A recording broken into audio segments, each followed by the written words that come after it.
அப்புறம் இந்த மாதிரி கூட்டணி வச்சதுனால அந்த பார்வை வைக்கிறாங்க. திமுக கூட்டணி வைக்கல பாஜகவோட. செத்தமுடா செத்தமுடா செத்தமுடா. திமுக எப்ப கூட்டணி வச்சு நீங்க சொல்லணும். இப்ப பாபர் மசூதி இடிக்கப்பட்ட பிறகா முன்னாடியா?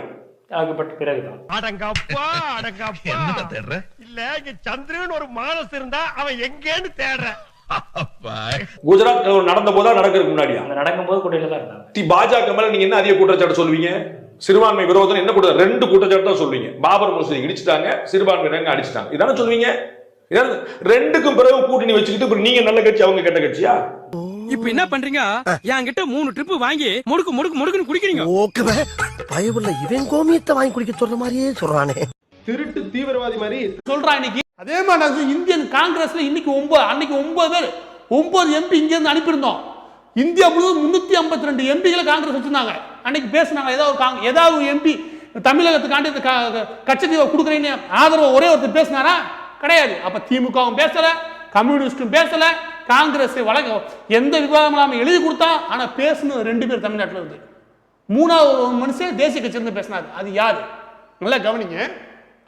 இந்தியன் யூனியன் முஸ்லீம் லீக் சேர்ந்த முகமது ஷரீஃப் அவர் பேசினார். ஃபார்வர்ட் பிளாக் கட்சியை சேர்ந்த மூக்கையா தேவர் 2 பேர் தான் பேசினாங்க.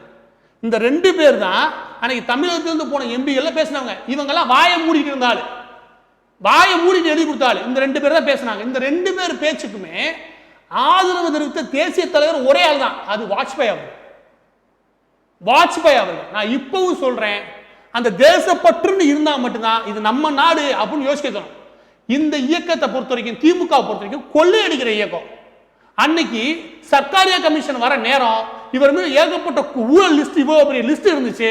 அதனால மத்திய அரசுக்கு என்ன மாதிரி தலையாட்டி எதையாவது பழி கொடுத்தாலும் பரவாயில்ல, நம்ம தப்பிச்சிடணும் அப்படின்னு இருந்தார். எப்படி 1.5 லட்சம் 2 லட்சம் இலங்கை அகதிகள் ஈழப்பு போர்ல இறந்தாங்க பாருங்க இலங்கை தமிழர்கள். அன்னைக்கு இறக்கும் போது என்ன நடவடிக்கை எடுத்தாரோ அதே போல ஒரு மிகப்பெரிய துரோகத்தை தமிழகத்தை விட்டு போனது. அதுல விவாதமே செய்யல. இன்னைக்கு 40 வருஷம் ஆகிப்போச்சு. கச்சத்தீவு ஸ்ரீலங்காவோட ஒன்றிணைந்த பகுதியா மாறி இது இன்னைக்கு சர்வதேச பிரச்சனையா மாறிடுச்சு.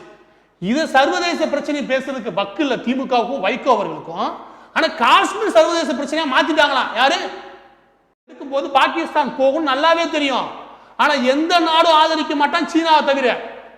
அது உலக நாடுகளுக்கும் தெரியும். ஏன்னா காஷ்மீர் விவகாரத்தில் என்ன சொல்லுமோ அதே தான் இங்கே இவங்க பிரதிபலிக்கிறதுனால இந்த இயக்கத்தை தடை பண்றதுல எந்த தப்பும் கிடையவே கிடையாது. இந்த இயக்கத்தை தடை பண்றது மூலமா, அதாவது அரசியல் கட்சின்ற